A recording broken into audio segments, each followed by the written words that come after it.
再看看舌苔。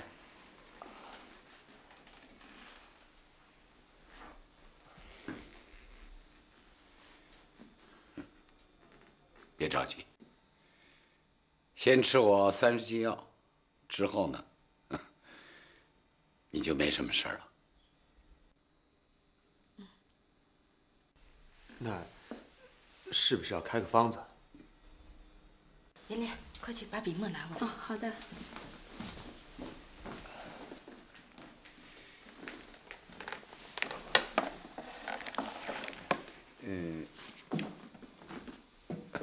老太太那儿不说也要看一看吗？还不如一起看。你说呢？是是，那要不然请上我母亲那屋，那地方还宽敞点。谢谢。你放心吧，我不会让你吃第31剂的。谢谢大叔。哎，连连，送送。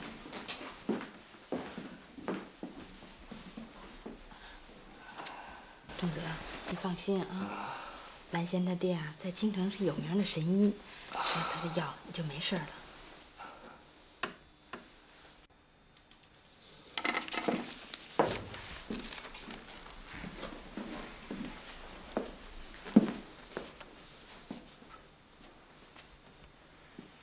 这药，他也就吃30剂，到了第31剂，他想吃恐怕也吃不了了。这病是古老，再加上他长期的吸毒，现在病邪攻心呐，就算是华佗在世，也无回天之力了。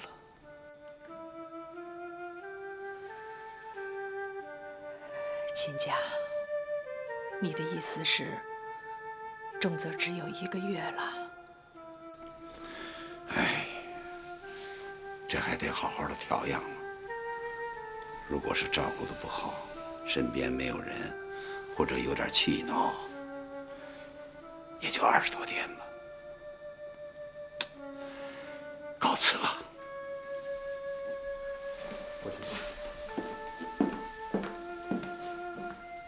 您慢走。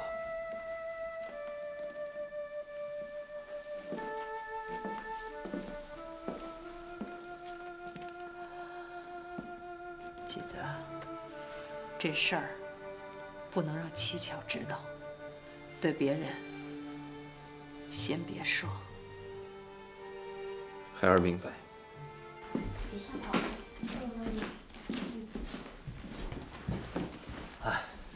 二少爷，少奶奶，药开回来了。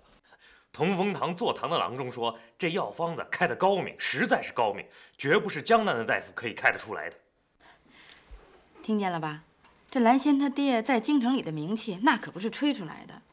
保证你吃完这30副药啊，绝不吃第31副。你这么说，我要是早请他看，我这病早好了。也不能这么说，反正呢，我们现在是请到好医生了。你放心，这药啊，我会天天督促着给你煎好。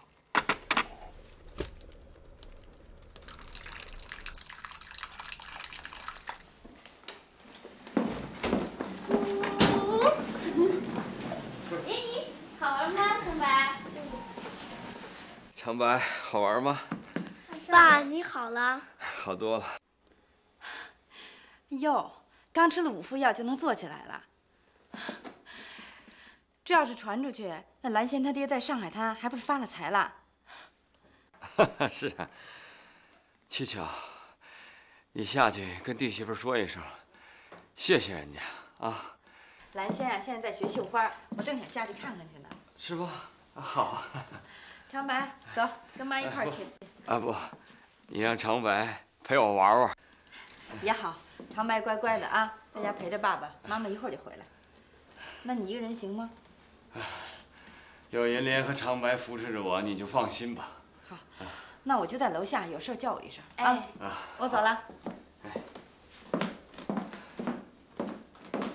银莲，哎，扶我起来。哦。我要抽袋烟。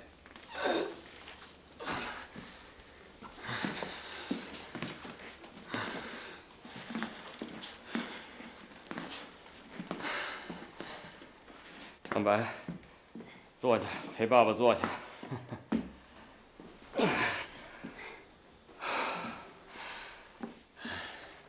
银莲，把笔墨拿来。哦，我马上去拿。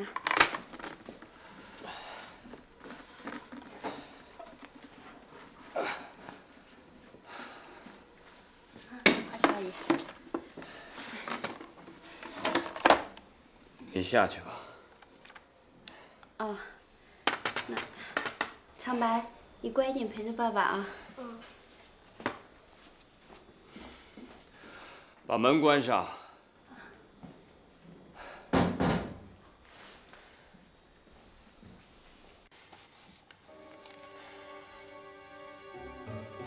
长白，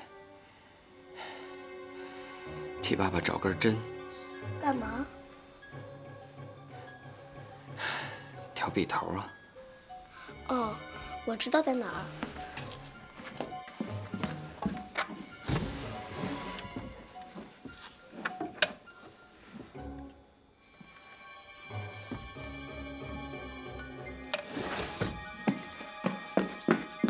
爸，针拿来了。好孩子。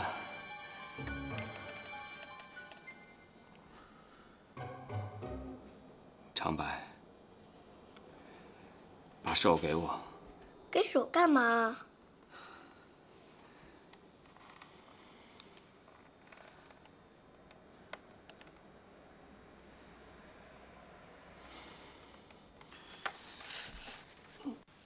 啊！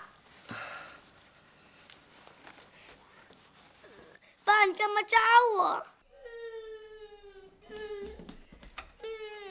爸爸拿我针扎我！爸爸拿我针扎我！爸爸我针扎我！爸爸我针扎我！爸爸我针扎我！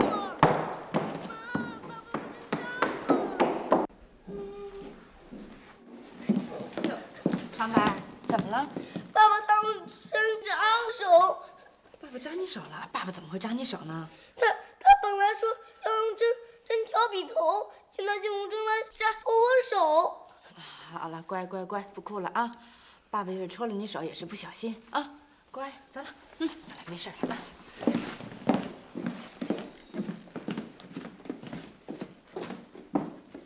哎，你看看你，真是的，我刚出去这么一会儿啊，就把孩子给照哭了。好了。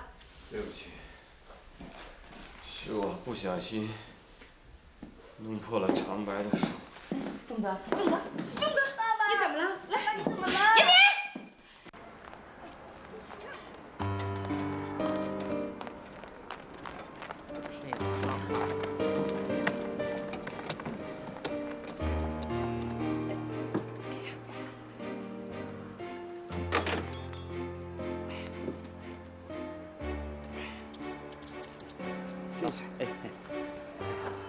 哎，菊花啊，快过来！你看这房子多好，说是住得起，我怎么看着心里挺舒坦呢？哎呀，你呀是惦记着七巧的钱呢，你当然舒坦了。我看到时候走的时候，这篮子都得装满。说什么呢？哎，请问你找谁啊？啊，找七巧啊，我是七巧的哥哥，这是他的嫂子。哎，跟起。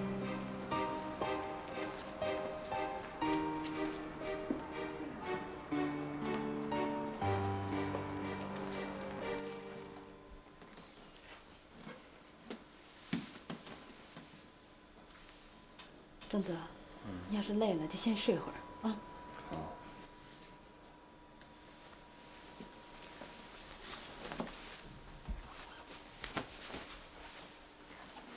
妈妈，我要帮爸爸叠衣服。乖，你们帮爸爸叠衣服啊，小声点啊，爸爸现在病着呢，不许吵爸爸，听见没有？你，乖啊。你们俩也真是的，你说，早不来晚不来，非得赶上仲德这病将愈将好的时候来。本来呢还想抽空带你们俩出去转转，现在可倒好，想留你们在家里住，连个地儿都没有。真是的。内地兵荒马乱的，我俩千里迢迢来看妹子，倒是不好了。写信管什么用啊？这长安我还是第一次见着，原来还想把林英雅那个曹溪领来叫你瞧瞧，说这儿住得起，没办法，扔在乡下了。哎，那曹喜听不听你们俩的话呀？哼，他虽然比长白大一点儿，领来的时候简直像个呆子。你对他好一点啊，他就把你变成亲娘了。他一直以为是我生的他。那孩子他亲爹亲娘呢？死了。孩子趴在他们身上哭，让人贩子捡了个便宜。这样的孩子倒是好养活。哎呦，别真的是个呆子吧？哼，你说他呆那是刚来的时候，怕也是饿的，吃了睡，睡够了又吃。后来顺顺当当的冲他菊花叫妈，现在呀，摘梨打桃的，嘿，谁都比不上他。那可比我们长白玲珑多了。银莲，银莲，嗨，只是啊，乡下的日子越来越不好过了，麻油店的生意一天不如一天。自打我们住进曹家的大宅子，人们以为我们得了多少金银财宝呢，排着队来借钱，借了又不还。唉，没有人打劫就算万幸了。说的是，我想换一个行当做做，这做什么得有本钱呐。我这不做，哎呀，真是难呐。唉，也真多亏了你们俩千里迢迢跑来看我们。带着这4个箱笼还塞得满满的。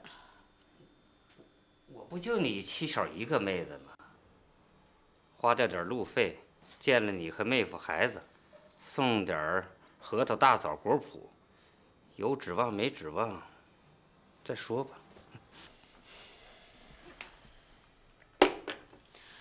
我还不至于把钱看得这么重。银莲，银莲。哎，二奶奶有事吗？去把那箱子给我抬过来。哎。还有，上次你们俩干的没头没脸的事儿，让老太太知道了，老太太非常不高兴。二奶奶，放在这儿吧。下去吧你。哎。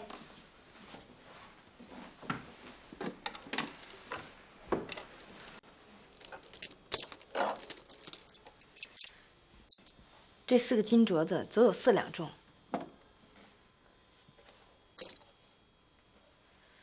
这颗金簪啊，还是从皇宫里传出来的呢。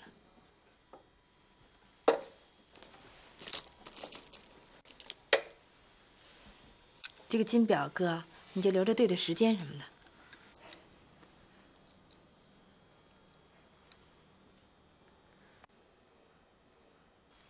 把这银锭就给曹喜吧。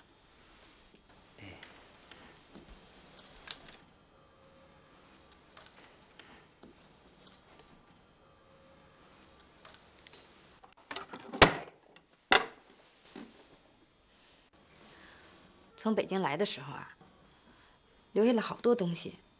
本来呢想给你们送过去，可是时间就来不及了。后来就分给这老妈子和丫头们了。够了，够了，要那些干什么？是啊，既然老太太对我们有看法，那我们就不跟她说再见了。也好。那你们要住哪个旅馆，上哪儿去，回头过来打个招呼啊。哎。你先忙着中泽孩子事儿吧，我们说不上啥时候就回去了，以后总来看你们的。来吧，来吧，只要我能应酬得起。那我们就回去了。银莲，哎，来，把你2个行李给带下去。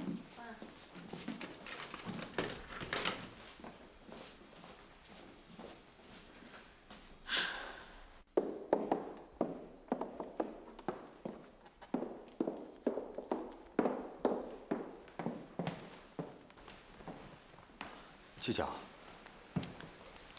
二哥的病好点了没有？好多了，就剩3包了。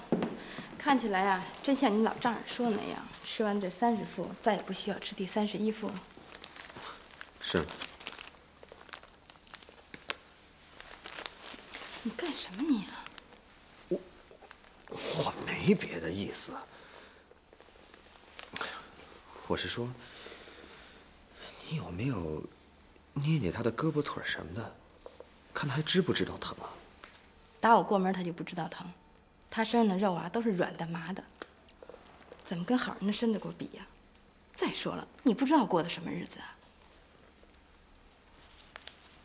你又是怎么知道好人的身子骨是什么样的？我知道，我当然知道了。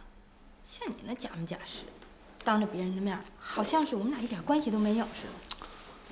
就像我嫁了一个残废人，浑身散发着残废人的气息一样，沾都沾不得。七巧，你这话明明在勾引我三哥。你让他沾你什么呀？你倒是给我说清楚。哟，我还以为是婆婆呢。怎么着，想弄清这男人要沾女人什么呀？哎，陆建云这个坏胚子，他没教你啊？啊，是真没教还是假没教啊？你说这婆婆把他撵出大门，不就是为这事儿吗？陆建云他干什么了？都是你在这搬弄是非，把这么大的事儿说的比西瓜还大。香油店的货色，就是会干这种买卖。是吗？那也比你强啊，总不至于把西瓜大的事儿说的比芝麻还小吧？啊！我不跟你绕来绕去绕口令，反正我都看见了，你让季泽掐了你的胳膊，还怪他不敢沾你什么？我让季泽掐我胳膊，你看清楚了，我手里拿的什么东西？我是给你患重病的哥哥去熬药。云泽，这就是你不对了。我刚才在问你二嫂，说二哥他掐着还知不知道疼？得，你别说了啊！白先生不都说了吗？吃完这3剂药，二哥的病不就好了吗？白先生说二哥他不需要吃第31剂药的意思是说二哥他根本就活不到那一天了，知道吗？季泽，你骗谁呢？你们2个眉来眼去的，我早就看出来了。你说长白像二哥吗？你说结婚那天半夜3更，你喊了谁的名字？你可以帮他堵住我的嘴，但是你堵不住江公馆上上下下那么多人的嘴，至少你堵不住蓝仙的耳朵。我恨不得能打死你！你不知道七巧为了二哥吃了多少苦，受了多少罪，你还能脏水泼人家？他为二哥吃苦受罪，我看他是为你吃苦受罪。干什么呢？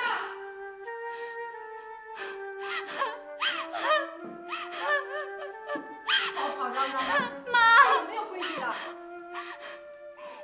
季泽，这丫头跟着陆建云完全学坏了。妈，我都看见了，我都听见了，他们对不起二哥。你还说？就算打死我，我也还是这句话：你们瞒得住妈，瞒不住我的眼睛和耳朵。季泽，你给我照着他的嘴巴打。二少奶奶，老太太，二少奶奶，二少爷快不行了。快！烟烧着烟，二少爷他能吸吗？哎呀，别废话，还烧。二哥，泽，二哥，云泽来了，你睁开眼睛看看我呀。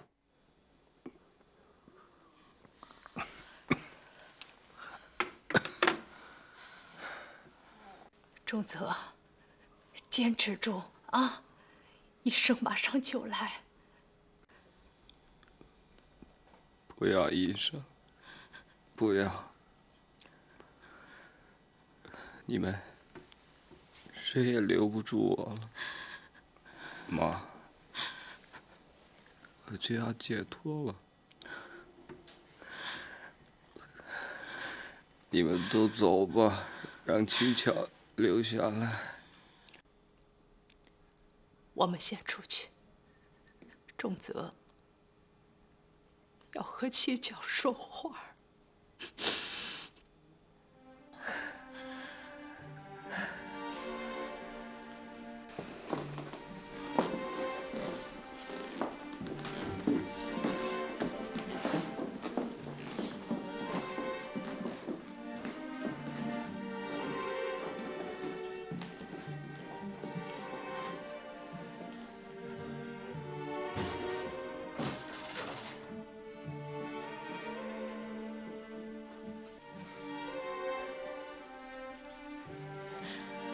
重泽，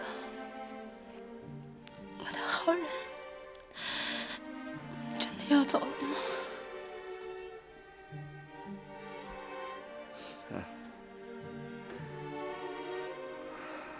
我的心在下坠，像石头一样。七巧，等我死了以后，你一定要牢牢抓住你跟孩子那一份儿，把孩子拉扯大。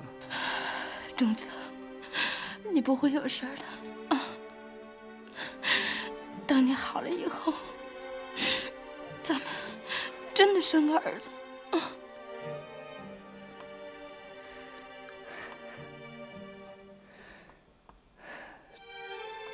真的，假的，对我来说已经无所谓了。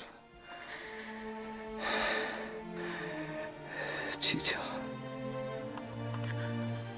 对你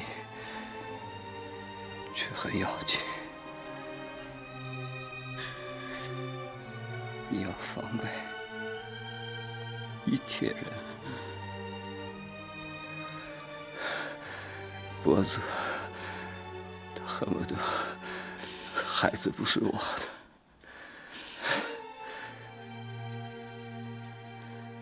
你要是想和谁好，那也一定要等到分家以后，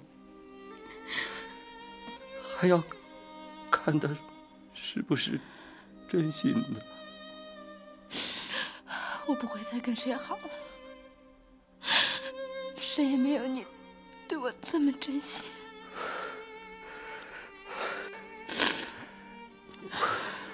我给你一样东西，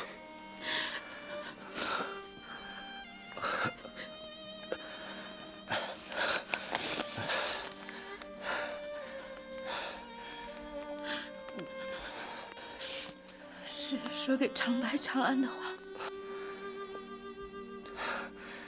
等分家的时候，要是遇到麻烦，你就把它打开，交给老太太，或者是族里的长辈。重泽，不到万不得已，不要打开。重泽，这么多天你不言不语的，就是在为我想。我是为你想，七巧，七巧，你往后要更凶一点。见着我的第一次，还要凶一点。只有这样，你一个人才能撑下去。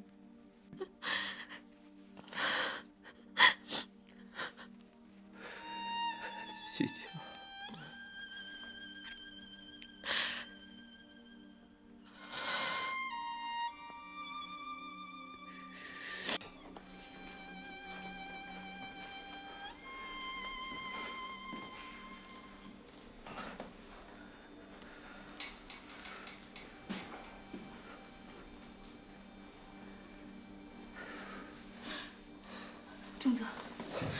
走。银莲，银莲，哎，来了来了。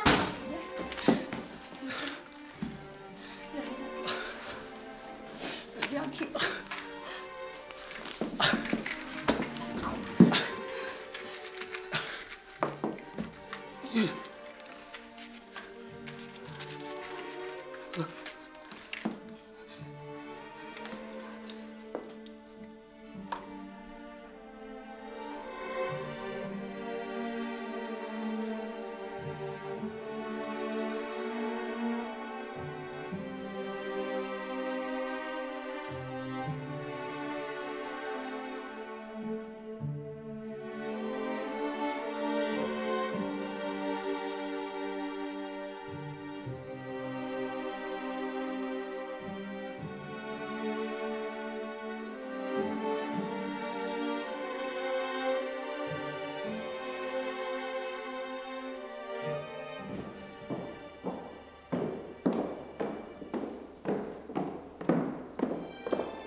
二嫂，你不要太过悲哀了。我是不能太悲哀，我还有长白跟长安呢。如果我太悲哀了，那他们两个怎么办？你总是对的，而我总是错的。我总是一次又一次的做错。那你以后就不要再做错事，或者干脆不做事。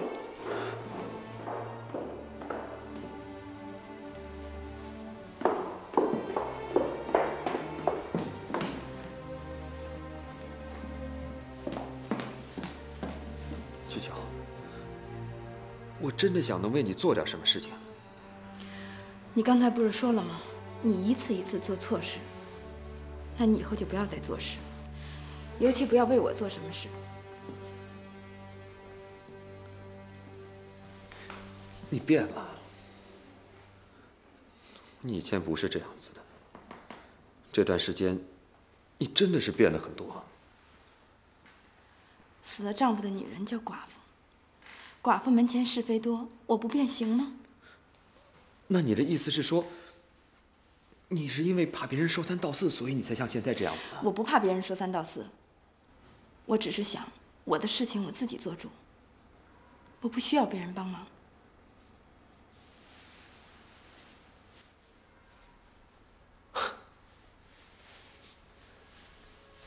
你还是变了，你以前根本就不像现在这个样子，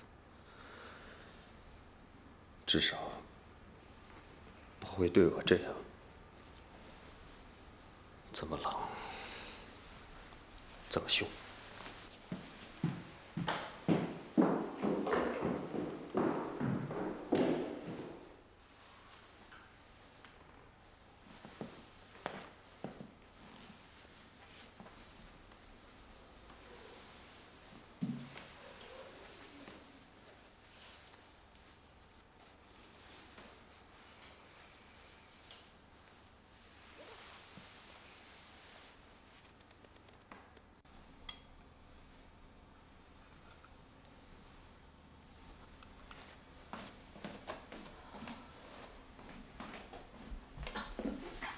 少爷好。母亲，你好点了没有？找孩儿来有什么事吗？好多了，你丈人的药不错，坐下吧。哎，母亲，您就别再为二哥的事情难过了。都过去3个多月了，你一直也没怎么吃东西。重则去也就去了，我不会一直跟自己过不去。我现在担心的是你。我这不是好好的吗？你好什么呀？你老实告诉我，你跟兰仙过得怎么样？还行吧。兰仙这人挺实在的，挑不出什么毛病。挑不出什么毛病，娶媳妇儿是让你挑毛病的。结婚都1年多了，怎么兰仙儿一点动静也没有啊？母亲，您急什么呀？您不是孙儿孙女都有了吗？兰仙要是晚点生孩子，正好可以多点时间来伺候伺候您。我急什么？是兰仙急了，她来告你的状，说你呀，除了结婚那阵子，平时碰都不碰她，你让人家守活寡呀。这可能就是孩儿的问题了吧？或许是因为上海这地方阴柔之气实在太重了，比不得咱们北方阳刚有力。孩儿觉得自从来了上海，好像老是提不起什么劲儿来似的。你胡说！我看你根本不是什么阴柔之气太重，你是不把心思放在他身上。不信，让陆建云这个混蛋再带你到上海的窑子里去转一圈，你准玩得昏天黑地。哎，母亲，自从上次您把他撵出去之后，我可再没跟他来往过。你还想跟这个王八蛋有来往啊？好了好了，母亲，您就别生气了。我对他好点不就完了吗？什么叫对他好一点啊？她是你老婆，当初也是你说的，要娶就娶她。哎，谁逼你来着？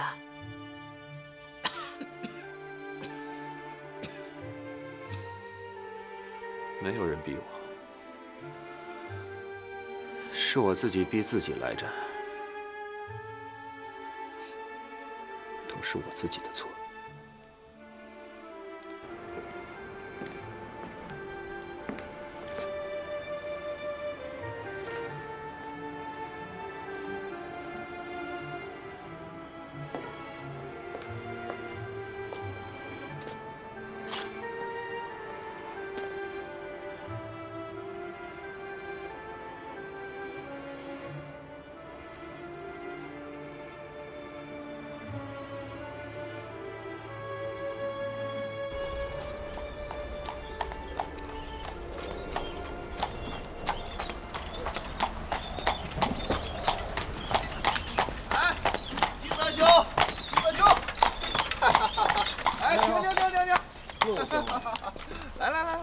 多日不见，上车上车。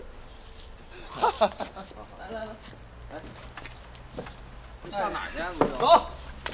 哎呀，领你去一个好地方啊！哎，陆兄，你怎么也不回北京？回北京有什么意思？我准备用你们江家的钱，在这儿开辟出一条花路啊！醉死牡丹下，做鬼也风流啊！难道说，像我们这样的人一辈子就没有别的事情可干了吗？哎，怎么没有别的事可干？三笑点秋香，做个风流才子，不就是你我的事儿吗？看来陆兄是已经点到了你的秋香了，要不怎么乐不思蜀，连北京都不想回了呢？哎，我跟你说，一会儿啊，我领你去一个上海最时髦的，红的发紫，紫的发黑的一个大美人家里去。红的发紫，紫的发黑，那一定是个黑美人了。去了你就知道了。哎，快点，快点，快点！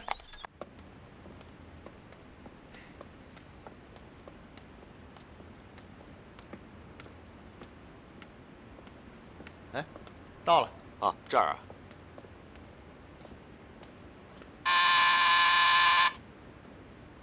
来了，哟，是陆先生啊！哎，好久不见，什么风把您给吹来了呀？你好。你们家碧楼小姐在吗？小姐在家休息着呢，刚起床，精神着呢。这位大官人是？这位是我给你们家小姐带来的一位贵客。就和碧楼小姐说，我是陆先生北京的一位朋友。哦，那先请进，快。先生们，快请进。先生请坐。先生请坐。先生想喝点什么？茶还是咖啡？咖啡好了。啊，咖啡。行。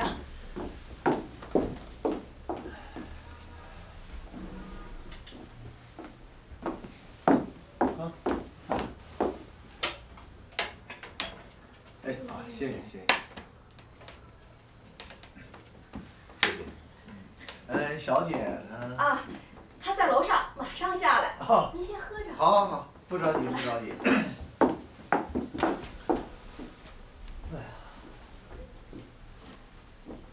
这位碧楼小姐，看来是位住家的姐儿啊。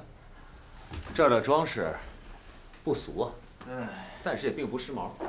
太时髦就俗了，中西贯通那才叫时髦呢。哎呦，碧楼，让您久等了，坐。哎，我给你介绍一下，这位是……我姓齐，叫齐碧楼。小姐该不是因为牙齐才姓齐的吧？瞧您说的，难道我除了牙齐以外就没有别的优点了吗？我跟你说啊，我这位仁兄除了牙不齐，浑身上下哪儿都齐。在下姓季，不会是嫉妒的嫉吧？哎，伶牙俐齿啊！齐日小姐不必听他胡说，在下的牙齿挺好的，家母酷爱吃核桃肉，都是在下用牙给她刻开的。哦，这可太可怕了。哎呦，你看看，吸食牙都疼了。那就是在下的不对了，在下不该拿可怕的比喻来吓唬你。他叫江继泽，姓江名继泽，10个文人9风流，还有一个是下流，就是他说的。哦，原来您就是江继泽。我听陆先生多次提起过，这话说得好，陆先生改的也好。10个文人，9个下流，还有一个是风流。这风流说的就是您呢。惭愧，在下自从到了上海，无一日不觉得惭愧。这么一说，我才真正的惭愧啊！齐小姐既然说你是风流的那一个，那我无疑就是下流的那一个了。正是，我正想马上把您撵出去，请江先生听我弹钢琴。哦，对，齐小姐呢，弹的一手好钢琴，那我们江先生呢，拉的一手好胡琴儿。哎呦，中西合璧，多余，太多余了，我告辞了，告辞。那您慢走啊，江先生。想听我弹什么曲子呢？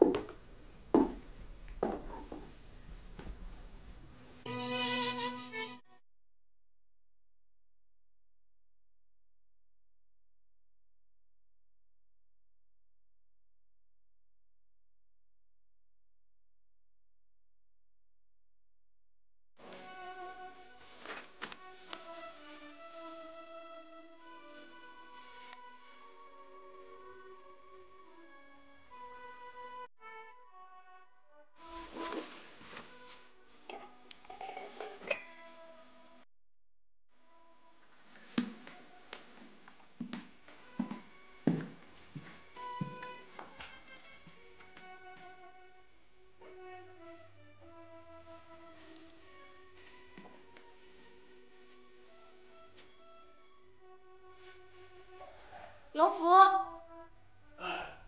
龙福，少奶奶，您找我？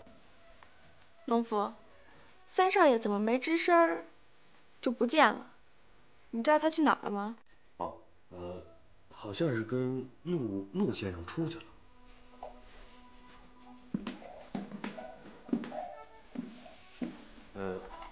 我去把他找回来。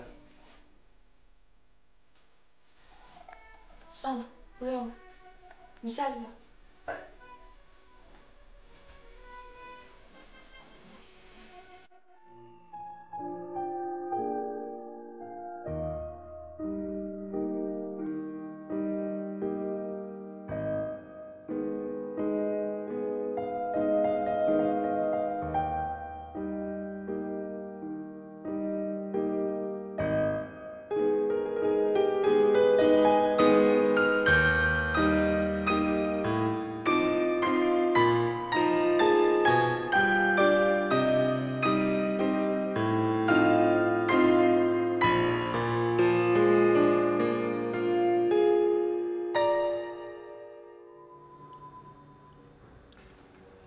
七小姐真是多才多艺啊！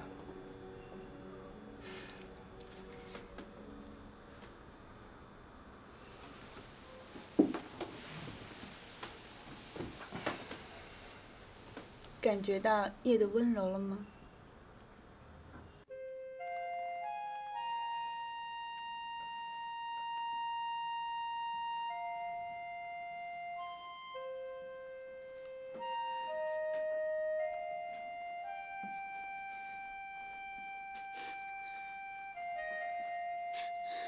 不会的，他不会再到他那儿的，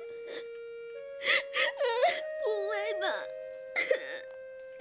他不会到他那儿。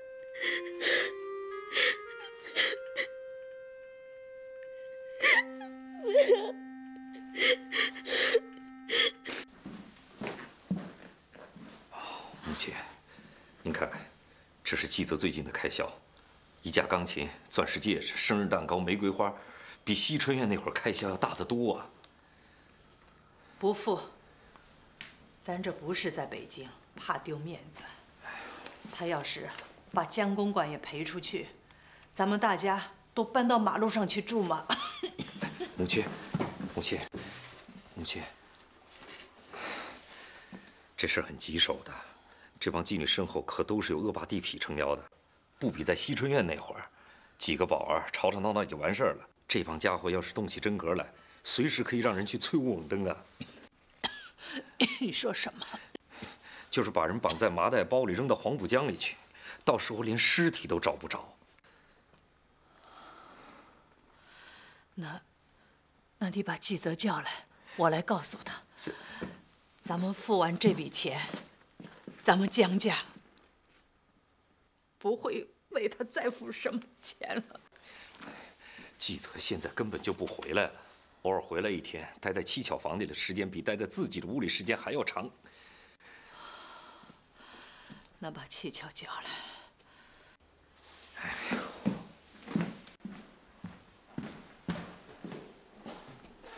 七巧，老太太让你下来一下。